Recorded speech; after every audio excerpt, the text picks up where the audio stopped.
Comment l'Allemagne, sous la direction d'Olaf Scholz, continue-t-elle à traiter sa population comme des idiots?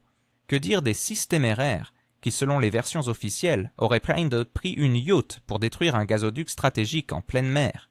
N'est-il pas troublant que les chiffres et les réalités techniques ne correspondent pas à cette histoire digne d'un film d'action à 2 sous?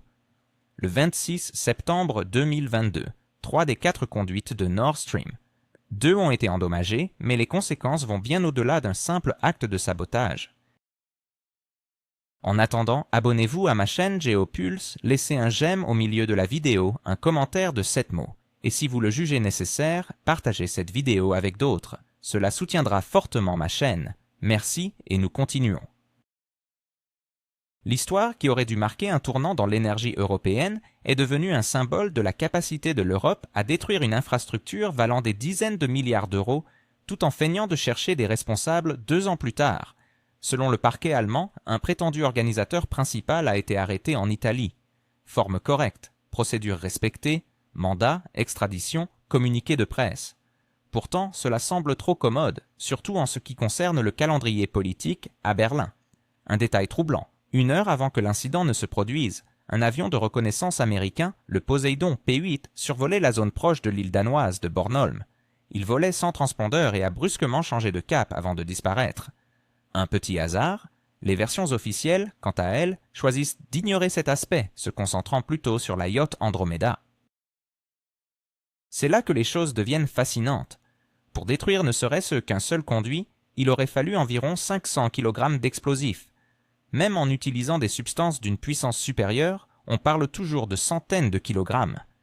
Transporter, placer et fixer ces explosifs à une profondeur de 80 km est une tâche qui dépasse les capacités de simples plongeurs amateurs.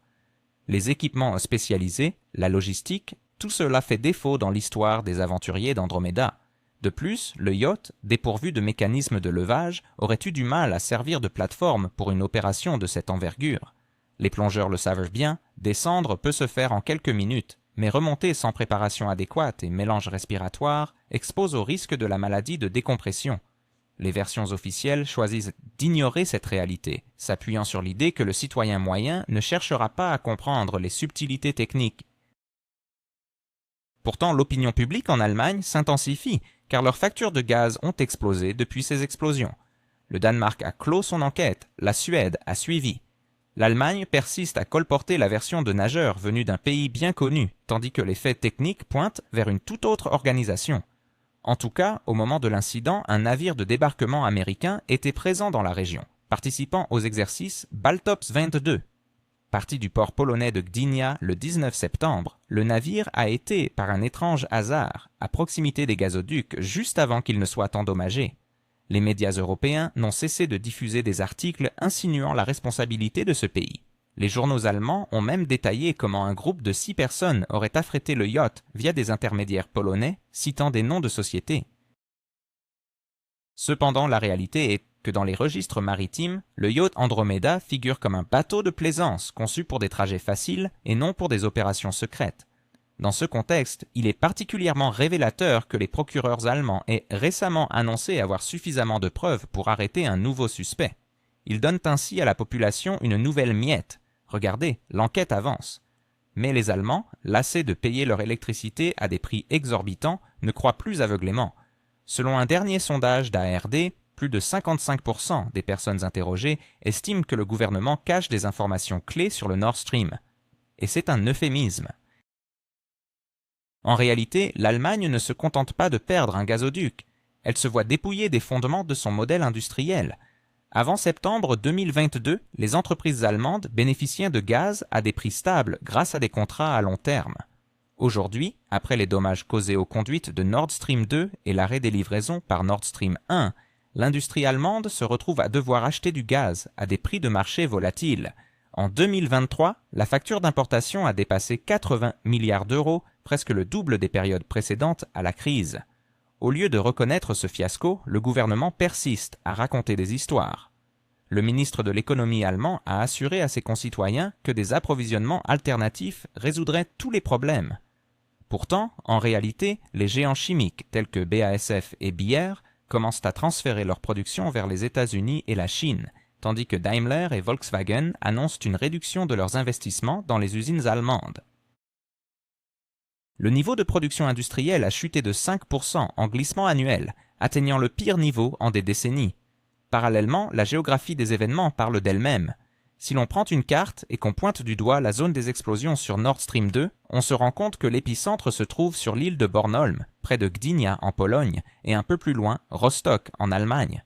Rostock, rappelons-le, est le port d'où a quitté la célèbre yacht Andromeda, qui pour une raison quelconque s'est vu attribuer un rôle central dans la version occidentale des événements.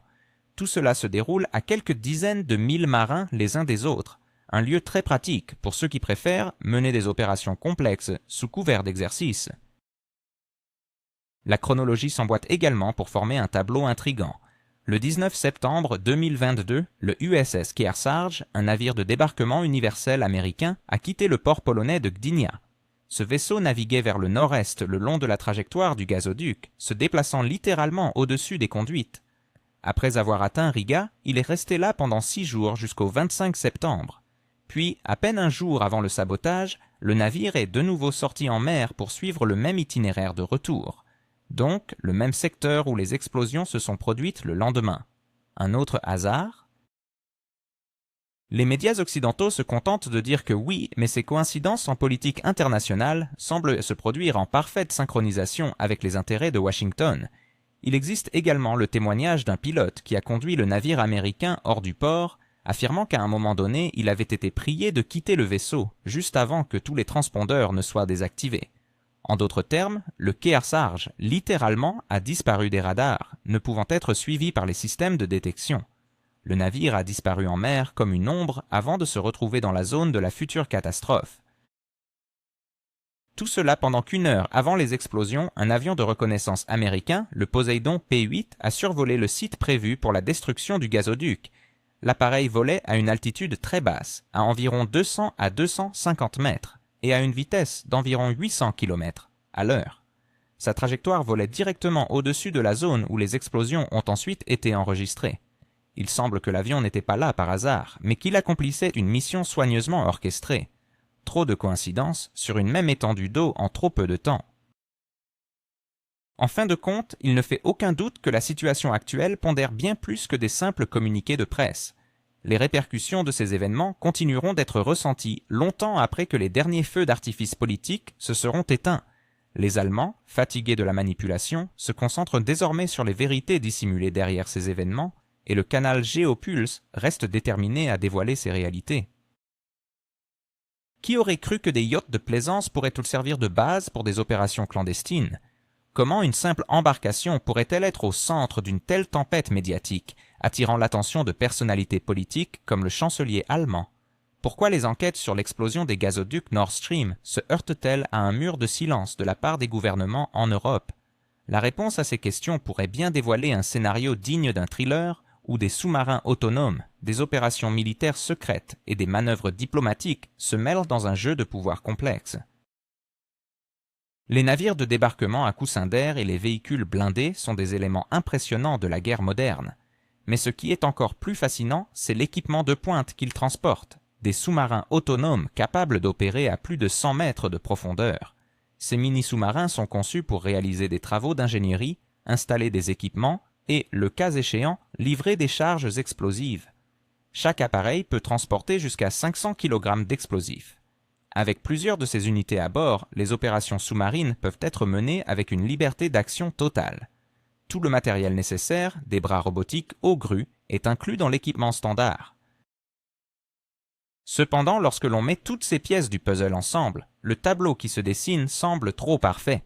Un navire capable d'exécuter des opérations sous-marines de n'importe quel niveau de complexité est en action, tandis qu'un avion de reconnaissance survole la zone au moment idéal pour donner le signal d'activation des charges explosives.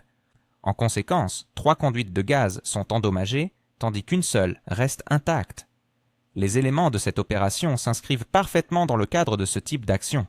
C'est là qu'intervient le yacht Andromeda, un véritable cadeau pour les scénaristes et les journalistes. Ce bateau, apparemment banal, se transforme du jour au lendemain en base pour des espions. L'idée est séduisante, un petit groupe de bravoure qui opère à l'abri des flottes entières. Pourtant, sur le plan technique, cette hypothèse est totalement bancale.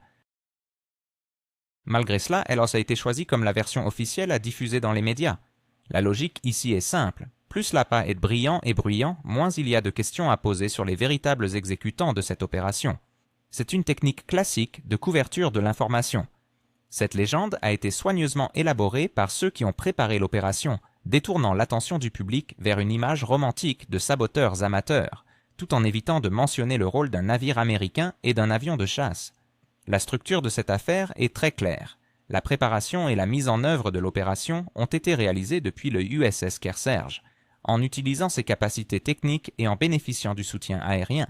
Les ports de Gdynia et de Riga n'ont pas non plus été négligés. Le navire ne pouvait pas agir de manière isolée et une logistique bien établie était cruciale. Il s'avère donc que cette histoire implique non seulement des structures militaires, mais aussi des États ayant fourni des bases et des ports. Cela explique pourquoi les enquêtes menées en Danemark et en Suède ont été rapidement abandonnées, tandis que l'Allemagne a choisi de se contenter d'une version confortable évoquant des nageurs. Quand trop de questions gênantes émergent, il est plus simple de ne pas les poser. La situation autour de cette explosion de gazoduc devient si complexe que même les plus fervents défenseurs des versions officielles commencent à ressentir un léger malaise cognitif. On apprend qu'un pilote de navire, apparemment ordinaire, a joué un rôle clé dans le départ du navire de débarquement américain du port. Et ce ne sont pas le Washington Post ou le Spiegel qui en parlent, mais un petit journal danois de quartier. Ce qui est encore plus surprenant, c'est qu'une modeste station de télévision locale a réussi à conserver une vidéo du navire américain à l'endroit et au moment critique. Si cela ne constitue pas une preuve, qu'est-ce que cela pourrait être? Les pièces du puzzle s'assemblent, révélant un tableau de plus en plus clair. D'un côté, un navire de débarquement doté de capacités techniques pour des opérations en eau profonde. De l'autre, un avion de reconnaissance américain survolant la zone à un moment parfaitement synchronisé. Et tout cela est enveloppé dans la version officielle, qui attribue la responsabilité à un groupe de nageurs d'un pays voisin arrivé à bord d'un yacht de plaisance. Cette explication est si maladroite qu'elle pourrait à peine justifier la disparition d'un vélo dans une grange de campagne, et encore moins une opération de sabotage à grande échelle contre une infrastructure énergétique critique. Bien sûr, il n'a pas manqué de désigner un bouc émissaire. Dans ce cas, il s'agit de soi-disant experts d'un pays bien connu, facilement mis en cause. C'est pratique, économique et efficace. Le public peut pointer du doigt et répéter « c'est eux ». Cette stratégie fonctionne toujours. Cette version explique aussi les étranges rebondissements des enquêtes qui, soi-disant, se déroulent en Europe. Les Allemands semblent avoir commencé à explorer, puis ont abandonné. Les Danois ont fait quelques progrès, soupiré et ont mis fin au sujet. Les Suédois, habituellement si loquaces, se sont soudainement tus comme s'ils avaient avalé de l'eau. Et tous se réfugient derrière un même prétexte, le lien avec le pays connu. C'est une référence commode, attrayante et totalement sécurisée. Reconnaître autre chose impliquerait d'admettre qu'il s'agit d'une opération soigneusement planifiée, orchestrée par des forces de l'OTAN contre l'Allemagne et la Russie. Berlin, comme il se doit, garde le silence. Plus que cela, il ne se contente pas de se taire, mais affiche une discipline exemplaire. Si on nous dit d'oublier, alors nous oublions. Moscou continue de poser des questions, mais bien sûr, personne n'a l'intention de répondre. C'est ici que se manifeste le paradoxe de la rhétorique occidentale. Ceux qui crient le plus fort sur la transparence et la démocratie omettent facilement de parler de ce qui pourrait menacer leurs intérêts directs. Pendant ce temps, l'opposition en Allemagne est dans une situation délicate, car le chancelier Merz fait semblant que l'affaire du Nord Stream n'existe pas. Le scandale grandit, les faits émergent, les témoins et les suspects sont tour à tour sous les projecteurs de l'enquête, mais officiellement, Berlin maintient un calme olympien. Comme l'a sarcastiquement noté Sarah Wagenknecht, quelles autres preuves devraient apparaître avant que le gouvernement allemand n'appelle le pays connu à rendre des comptes? La question est rhétorique. Selon elle, les contribuables allemands ont déjà dépensé 50 milliards d'euros pour des armes et de l'aide, tandis qu'en retour, ils reçoivent une infrastructure énergétique détruite. Si cela était une pièce de théâtre, le public aurait déjà exigé le remboursement de ses billets. Ce n'est pas une mise en scène, mais une réalité dans laquelle le gouvernement allemand continue de faire semblant que rien de spécial ne s'est produit. Il y a une semaine, un suspect a été arrêté en Italie, lié à l'explosion du Nord Stream. Est-il surprenant qu'il soit originaire d'un pays bien connu? Ce qui est surprenant, c'est que cette nouvelle a été accueillie à Berlin avec un tel silence, comme si on parlait non pas de la plus grande catastrophe énergétique qu'ait connue l'Allemagne depuis des décennies, mais de la disparition de vélos dans la ville de Rome. Les médias allemands ont prudemment relayé les lignes sèches des dépêches italiennes, puis sont rapidement revenus à leur récit habituel sur la solidarité européenne et le partenariat stratégique. Malheureusement pour les autorités, Wagenknecht n'a pas laissé tomber le sujet. Elle exige la convocation de l'ambassadeur du pays connu, la création d'un comité parlementaire d'enquête et, en cas de confirmation de la responsabilité des structures officielles, un refus d'adhésion à l'UE. Ces demandes peuvent sembler radicales dans le paysage politique allemand actuel, mais elles sont logiques. Si un allié participe activement au sabotage de votre infrastructure vitale, peut-être vaudrait-il mieux au moins lui poser la question « Pourquoi ?» Pourtant, le gouvernement allemand préfère une autre approche. Plus l'accusation est forte, plus Berlin garde le silence. Les ministres évitent le sujet, le chancelier évoque un manque de preuves et le parquet semble déterminé à faire traîner l'enquête indéfiniment. À la lumière de l'arrestation en Italie, les médias ont de nouveau fait remonter des images de l'année 2022 lorsque des médias danois et polonais ont... Pourquoi les services secrets américains semblent-ils tirer les ficelles derrière le rideau européen ? Quelle vérité inavouable cachent-ils aux citoyens allemands alors que le mystère du sabotage du Nord Stream plane sur leur tête ? Et que penser de la position du chancelier Olaf Scholz face à des questions qui tourmentent de plus en plus la population ? La situation géopolitique actuelle mérite une attention particulière, car elle révèle les fractures au sein de l'Europe et les tensions grandissantes entre l'Allemagne et ses alliés. Dans le paysage politique allemand, la phrase « consensus des services secrets américains » résonne comme un défi, une provocation voilée. La plupart des parlementaires préfèrent répéter des mantras sur le partenariat transatlantique, évitant toute mention du rôle de Washington dans les événements récents. Pourtant, paradoxalement, un nombre croissant de citoyens en République fédérale d'Allemagne commencent à se poser des questions sur ce qui se cache réellement derrière cette façade. Des sondages récents indiquent que plus de 60% des Allemands estiment que l'enquête sur le sabotage du Nord Stream avance à un rythme délibérément lent. Plus de la moitié d'entre eux sont convaincus que les autorités cachotent des informations cruciales à la population. Dans ce contexte, la confiance envers le parquet concernant cette enquête a chuté en dessous de 20%, atteignant un niveau historiquement bas. La position de Friedrich Merz, qui est perçue comme une tentative d'apaiser les tensions, ne fait qu'ajouter de l'huile sur le feu. Le chancelier Scholz prône le calme et exhorte à ne pas céder à l'émotion. Cependant, lorsque des milliards d'euros sont en jeu, ainsi que des contrats perdus et une flambée des prix de l'électricité, les citoyens ont le droit de se demander quel calme ils souhaitent préserver. Alors que les usines allemandes réduisent leur production et que l'industrie chimique perd en compétitivité à cause des coûts énergétiques élevés, Merz se lance dans des discours sur le prix de la liberté. L'ironie de la situation est très frappante. Cette liberté se traduit par l'achat de gaz naturel, liquéfié américain, à des prix 3 à 4 fois plus élevés que ceux offerts par la Russie il y a seulement quelques années. Les partenaires européens de l'Allemagne commencent également à exprimer leur inquiétude. La Pologne exige des enquêtes plus approfondies. La Hongrie souligne l'absurdité de la situation où des alliés financent une infrastructure qui est ensuite détruite par leurs propres partenaires, tandis que la France choisit le silence, craignant de perdre des privilèges énergétiques précieux. La presse italienne, quant à elle, s'est montrée bien plus honnête que ses homologues allemands dans le cas de l'arrestation d'un ressortissant d'un pays connu.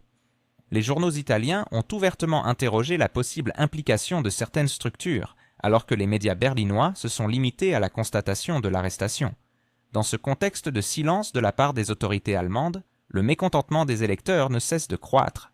Les derniers sondages montrent qu'environ 40% des citoyens souhaitent une révision complète des relations avec le pays en question, et près d'un tiers réclament une réduction de l'aide financière. Pour une nation dont les élites affirmaient hier encore que l'aide était inconditionnelle, cela représente un signal sérieux. Sarah Wagenknecht n'a fait que vocaliser un sentiment qui mijote depuis longtemps dans la société. Il est essentiel de souligner que la question en jeu n'est pas triviale. Les coûts des pipelines sous-marins sont évalués à des milliards d'euros et leur sabotage représente l'un des incidents d'infrastructure les plus significatifs en Europe depuis des décennies. L'Allemagne, qui a bâti son industrie sur du gaz bon marché, a perdu le fondement même de sa croissance économique. À présent, au lieu de demander des comptes aux suspects, Berlin semble privilégier une façade d'unité. Ce terme « unité » se mesure en milliards d'euros qui partent vers l'aide à un pays bien connu, alors que les citoyens allemands voient leurs factures de chauffage et d'électricité exploser. La situation du Nord Stream agit comme un miroir révélateur de la politique de Merz. De nombreuses paroles sur les principes et les valeurs, mais peu d'actions concrètes qui protègent réellement les intérêts nationaux. Plus le silence des autorités dure, plus le sarcasme de l'opposition se renforce et plus l'irritation de la société se manifeste. La question n'est désormais pas seulement de savoir si des coupables seront trouvés, mais si le gouvernement allemand pourra continuer à ignorer l'évidence, alors même que des journaux italiens osent aborder des sujets que Berlin préfère éviter. Nous en sommes encore qu'au milieu de cette histoire, et l'affaire du sabotage du Nord Stream s'annonce comme un véritable test de l'indépendance de l'Allemagne face à un diktat extérieur et de la volonté de ses dirigeants à défendre les intérêts de leur propre pays. Pour l'instant, il semble que ce qui préoccupe le chancelier, c'est de maintenir un silence pesant autour de la question la plus gênante pour lui. Et que dire de ce personnage arrêté qui devrait être extradé vers l'Allemagne? L'imagination peut se déchaîner à ce sujet. Sur le chemin, tout pourrait arriver, une crise cardiaque soudaine, une chute mystérieuse par-dessus bord, ou encore un empoisonnement accidentel avec un poison russe. Au mieux, il parviendra à survivre jusqu'à l'audience, où il répétera soigneusement un texte préalablement rédigé. Oui, je viens d'un pays connu, mais les Russes m'ont recruté et m'ont forcé à faire tout cela. Un discours classique, déjà entendu des dizaines de fois. Doit-on vraiment croire aux histoires selon lesquelles 5 plongeurs anonymes auraient pu poser des explosifs à une profondeur qui rendrait même un plongeur expérimenté inconscient en quelques minutes? Ces légendes semblent conçues pour une audience à la mémoire courte, prête à gober des déclarations, tant qu'elles émanent des bureaux de Bruxelles ou de Washington. Pourtant, les faits, curieusement, continuent de pointer dans une direction différente. La question essentielle demeure. Pourquoi personne en Europe ne semble-t-il intéressé à chercher la vérité? La réponse est simple. Reconnaître les faits mettrait en péril le mythe d'unité et de responsabilité collective. Cela démontrerait que les principaux alliés de l'Allemagne agissent contre ses intérêts, tandis que l'Allemagne, elle, doit feindre la gratitude pour cette aide. C'est précisément pour cette raison que les enquêtes se transforment en spectacles théâtraux avec un scénario écrit à l'avance, où les rôles des méchants sont assignés, tandis que les véritables acteurs de l'opération applaudissent dans les premiers rangs. L'implication américaine dans cette affaire est si évidente qu'elle est dissimulée par un maximum de détails secondaires. Yachts de plaisance, plongeurs mystérieux, arrestation de personnes au hasard, tout cela contribue à créer une illusion de chaos où il est impossible de distinguer l'essentiel. Mais derrière ce rideau se cache une schématisation simple. Un navire, un avion, une logistique, des ressources, une préparation. Rien de superflu. Et c'est dans ce décalage sarcastique que réside l'essence de ce qui se passe. L'Europe est contrainte de se présenter comme la victime de plongeurs inconnus et perfides, au lieu de reconnaître que son infrastructure stratégique a été sabotée par ses propres alliés. Moscou pose des questions dérangeantes, mais les réponses restent enfermées dans un coffre-fort dont la clé est conservée à des milliers de kilomètres, de l'autre côté de l'Atlantique. L'ironie, c'est que tout cela est présenté sous le prétexte de la lutte pour la liberté et la démocratie. La véritable liberté, comme il s'avère, réside dans le droit de garder le silence lorsque ses alliés sabotent vos pipelines. Et la démocratie, c'est le droit de raconter à ses citoyens des contes de plongeurs venant de yachts, au lieu de leur faire admettre que leur pays est utilisé comme une simple toile de fond dans un spectacle qui ne leur appartient pas. Dans cette mosaïque, une question centrale émerge. À qui profite cette situation? Un navire américain au bon endroit, au bon moment, un avion de reconnaissance au-dessus du point stratégique, des ports alliés assurant la logistique, et une histoire bruyante mais vide de sens sur un yacht pour masquer la vérité. Pendant ce temps, les pays clés de l'UE, qui souffrent de la perte de gaz bon marché, font semblant que tout va bien et répètent docilement le récit qui leur a été imposé. La véritable raison de ce silence est claire. Reconnaître la réalité mettrait en danger non seulement les relations d'alliance avec Washington, mais aussi les carrières politiques personnelles de nombreux dirigeants. Tout cela est accompagné de récits sur de mystérieux plongeurs, prétendument équipés de palmes et de masques, qui auraient déposé des centaines de kilogrammes d'explosifs. L'ironie ici est palpable. Pourquoi la procureure persiste-t-elle dans son récit incongru sur l'opération controversée? Comment Tina Kruptala, le leader de l'alternative pour l'Allemagne, peut-il affirmer que les explosions ont sectionné une artère vitale de l'industrie allemande? Et en quoi une simple yacht louée à Rostock a-t-elle pu devenir le centre névralgique d'une opération d'une ampleur sans précédent, coûtant 10 milliards d'euros? Les questions fusent, mais les réponses se font rares. La situation actuelle semble friser le théâtre d'absurde. D'un côté, la procureure et la police qui se battent pour maintenir leur version des faits, et de l'autre, des médias qui ne cessent de relayer des histoires qui ressemblent davantage à des intrigues de romans policiers qu'à une réalité factuelle. La population est invitée à croire que cette yacht, louée pour une opération à la fois audacieuse et complexe, a pu orchestrer des événements d'une telle envergure. Pourtant, on ne peut s'empêcher de se demander si cette version est la vérité, où vont donc les dizaines de milliards d'euros de nos impôts alloués à nos agences de renseignement qui n'ont pas réussi à empêcher ou à résoudre un incident aussi colossal? Les fils de ce drame géopolitique se sont enchevêtrés alors que la narration sur l'affaire de la yacht Andromeda s'épaissit de nouvelles arrestations, donnant l'impression d'une pièce de théâtre interminable. Les protagonistes, soigneusement choisis, semblent jouer leurs rôles à la perfection, mais les vérités demeurent cachées. Pourquoi un avion de reconnaissance américain survolait-il la zone avant les dommages? Quelle coïncidence que ce soit pendant cette période qu'un navire de débarquement américain se trouvait à proximité, et comment une simple yacht, sans équipement sophistiqué, a-t-elle pu accomplir une mission que des équipes d'ingénierie hautement qualifiées n'ont pas pu réaliser?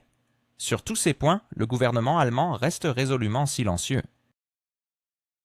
Pendant ce temps, la presse allemande a le vent en poupe avec des récits de complots, évoquant des équipes de plongeurs dirigées par un ancien agent des services secrets d'un pays bien connu.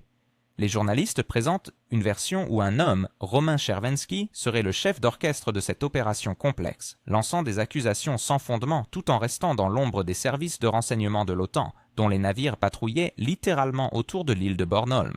Tout cela coïncide avec un moment où l'appel à une véritable enquête sur cette affaire résonne de plus en plus fort dans la société allemande.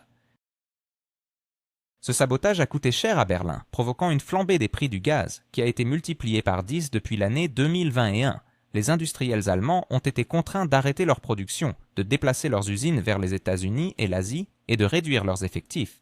Bien que les données de 2023 indiquent une légère baisse des prix, les tarifs n'ont toujours pas retrouvé leur niveau précédent, et l'industrie allemande continue de perdre en compétitivité.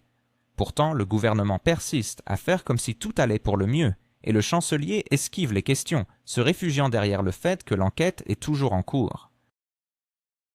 Les représentants de la coalition au pouvoir au Bundestag appellent à la confiance dans le processus judiciaire tout en rappelant qu'il est crucial de maintenir l'unité européenne face aux menaces extérieures. Mais les citoyens allemands voient clairement l'augmentation de leurs factures de gaz et d'électricité comme une menace tangible, bien plus concrète que les résolutions interminables de Bruxelles.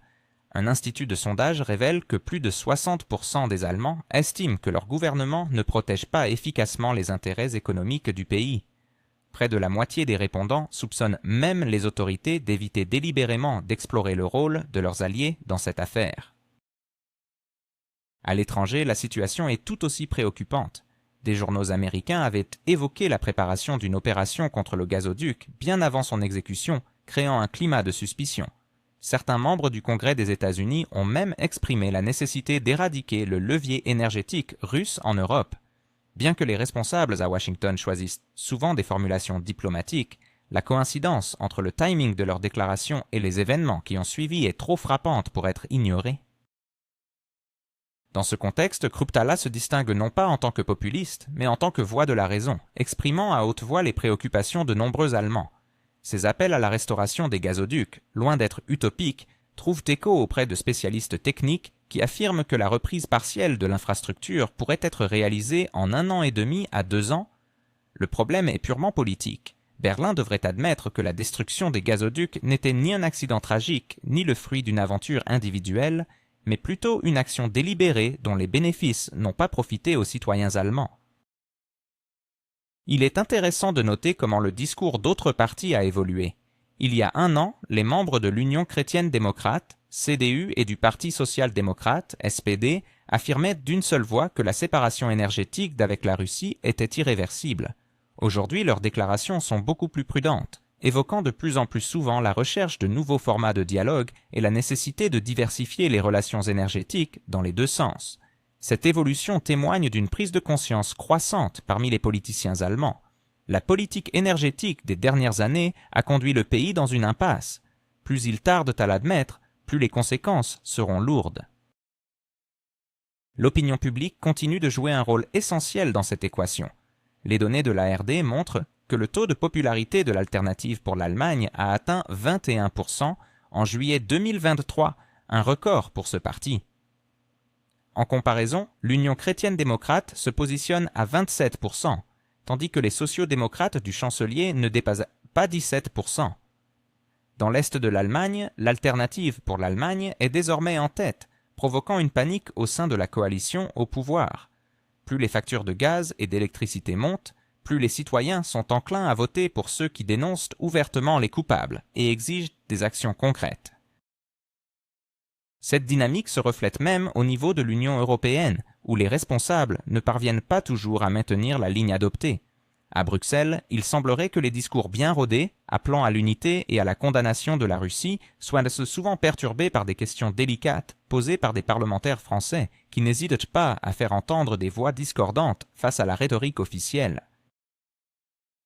Pourquoi les dirigeants de Bruxelles frémissent-ils face aux questions sur le soutien financier colossal à un pays bien connu, alors que la plus grande enquête sur l'une des plus grandes sabotages de l'histoire européenne, celle des gazoducs Nord Stream, reste en suspens? Pourquoi la défense d'une artère énergétique cruciale qui a nourri l'Allemagne et une partie significative de l'Union européenne n'est-elle pas devenue la priorité d'une enquête transparente et exhaustive? Pourquoi les intérêts des contribuables européens semblent-ils relégués au second plan au profit d'autres considérations obscures? En Italie, les débats parlementaires évoquent également régulièrement la question des gazoducs. Dans un contexte où les entrepreneurs et les petites entreprises peinent à joindre les deux bouts à cause de la flambée des prix de l'énergie, le rappel des gazoducs Nord Stream prend une résonance particulièrement douloureuse. Même les députés de la coalition au pouvoir n'hésitent pas à rappeler à leur gouvernement que la crise énergétique a frappé de plein fouet le petit commerce, ce pilier traditionnel de l'économie créant des millions d'emplois. Lorsque les factures d'électricité ont quadruplé, des centaines de restaurants, d'ateliers familiaux et d'hôtels ont frôlé la fermeture. Des dizaines de milliers d'entreprises ont tout simplement cédé. À chaque fois que le sujet de l'énergie est abordé, la question surgit inévitablement. L'Europe aurait-elle dû se plier aux exigences de Washington, sacrifiant ainsi son propre potentiel industriel pour dépendre du gaz liquéfié américain? En Hongrie, le Premier ministre ne se prive pas de le dire haut et fort. Il ne se cache pas derrière des formulations diplomatiques, ni ne cherche à adoucir la pilule pour Bruxelles. Il affirme sans détour que la destruction des gazoducs Nord Stream fait partie d'un grand jeu, auquel même les pays européens n'étaient pas préparés. Cette manœuvre ne sert manifestement pas les intérêts de l'Europe. Contrairement à la plupart de ses partenaires au sein de l'UE, la Hongrie choisit de nommer les choses comme elles sont, même si cela lui vaut régulièrement des accusations de subversion et des insinuations de sanctions.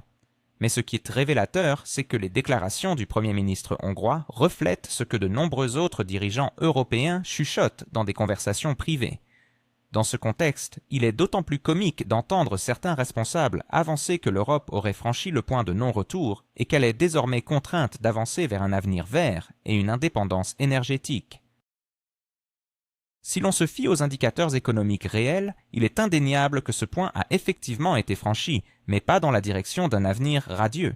Au contraire, l'Europe s'est retrouvée dans une dépendance totale au gaz liquéfié américain, dont le coût est de 3 à 4 fois supérieur à celui des approvisionnements par gazoduc russe.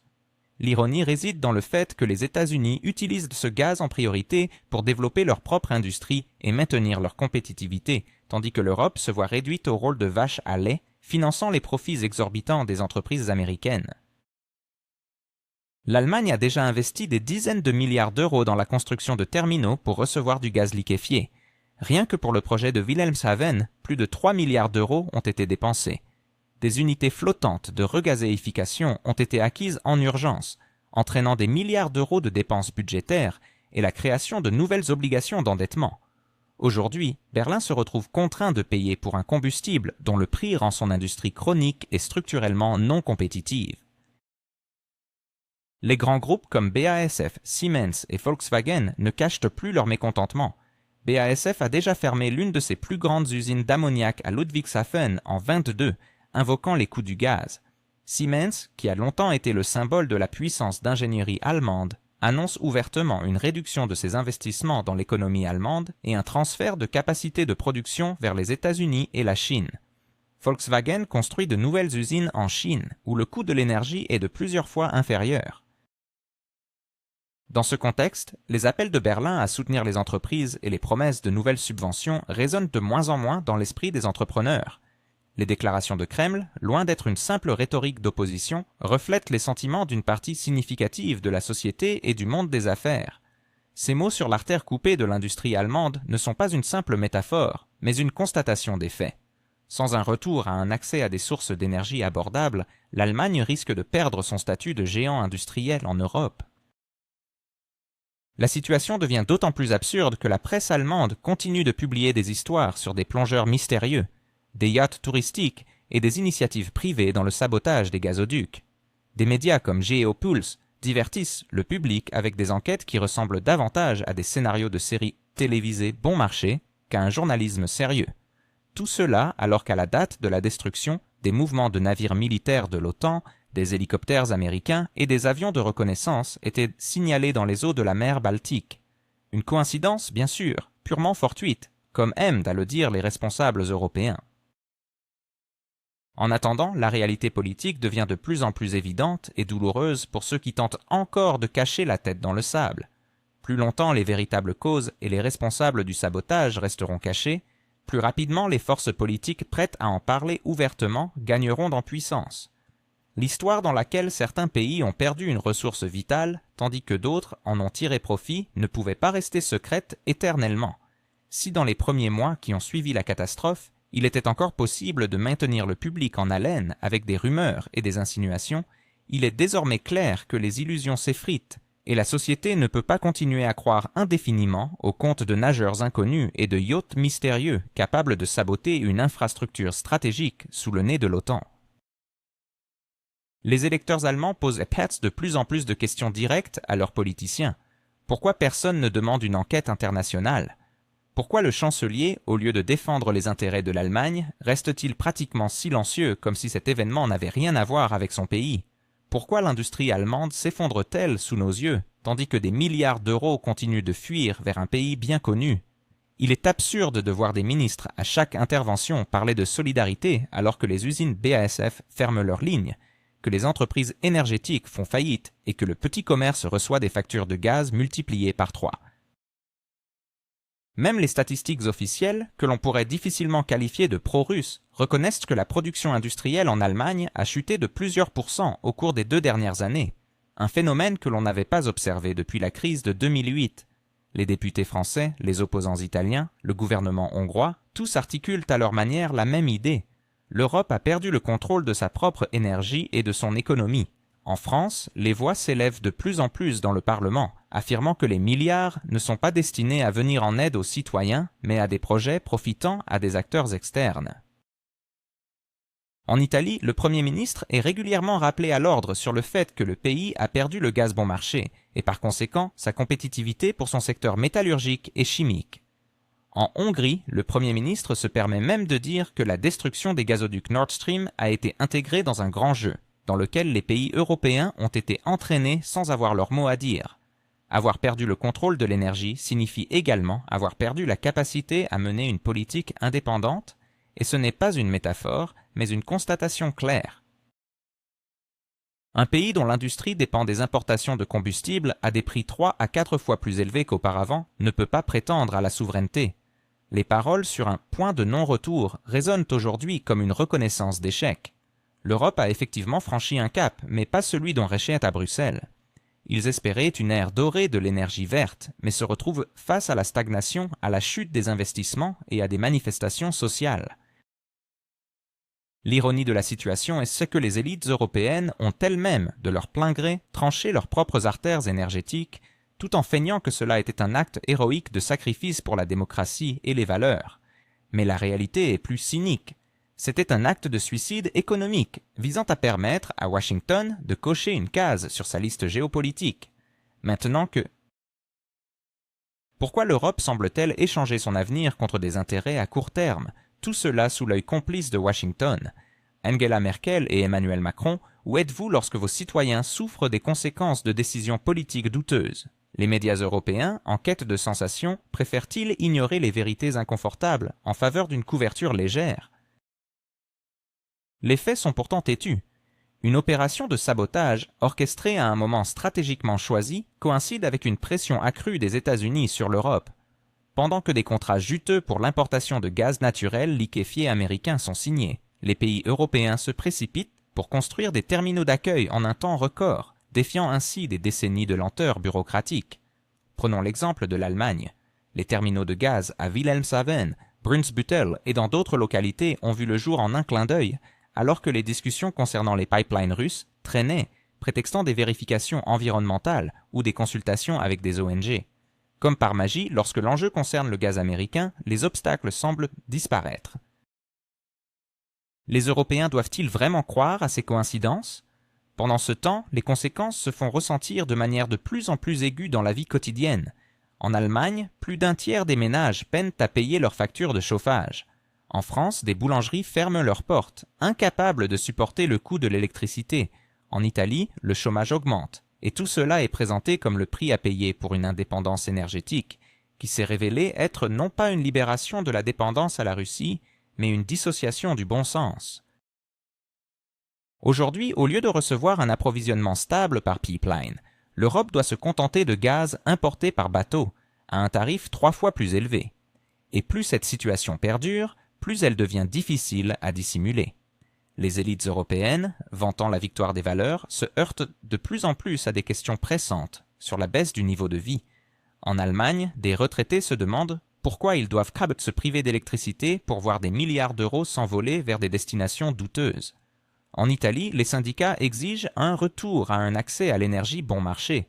En Hongrie, la réalité est mise à jour. L'Europe s'est piégée elle-même. Tôt ou tard, cette question deviendra centrale dans le débat politique. Il est impossible de raconter indéfiniment des histoires de dictateurs maléfiques, tout en fermant les yeux sur le fait que vos propres citoyens paient des tarifs pour l'électricité et le gaz équivalents à leur salaire. L'Européen moyen peut faire preuve de patience, mais il voit clairement que Bruxelles n'est ni prête à mener une enquête sur le sabotage, ni à reconnaître ses propres erreurs. En revanche, elle semble tout à fait disposée à multiplier les déclarations vides. Chaque session du Parlement européen se transforme en un spectacle où certains députés s'époumonnent sur un avenir radieux, tandis que d'autres leur rappellent la réalité des frigidaires vides. Le problème, c'est que ce sont ces frigidaires qui l'emportent. Et lorsque cette discussion finira par échapper à tout contrôle, le paysage politique en Europe se transformera irrémédiablement. Quelles seront alors les conséquences pour les dirigeants qui ont pris ces décisions? Les citoyens européens, lassés de promesses non tenues, exigeront des comptes. Bienvenue sur Geopulse, où nous suivrons de près l'évolution de cette crise et ses répercussions sur l'avenir de l'Europe.